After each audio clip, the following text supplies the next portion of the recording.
How many words Tagalog? Marunong, gwapa, gwapo, maganda, Batinawong. batignawong, Batinawong. Oh. What's the name?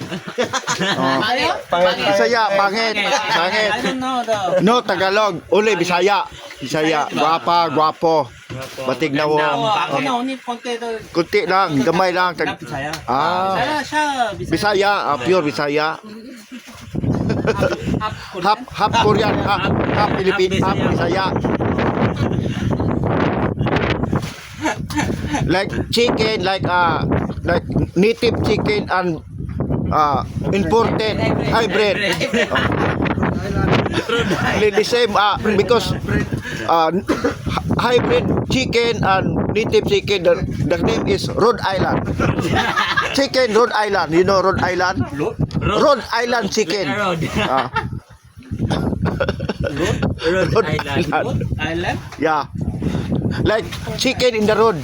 Oh, chicken in the road. That's a Rhode Island. Like Rhode Island. We have also here in Sumilom, we have like wild chicken. Yeah, like called Bisaya, iyalas na manok. Iyalas. Oh, iyalas na manok. Mayroon chicken? Oh, mayroon chicken, iyalas manok. Marami dyan. Marami dyan, chicken. And also sigbin, wild kangaroo. Oh, siya sigpay. Ngayon ka sir. Gusto mo sir, may sigbin siya. Buhay na siya. Buhay na.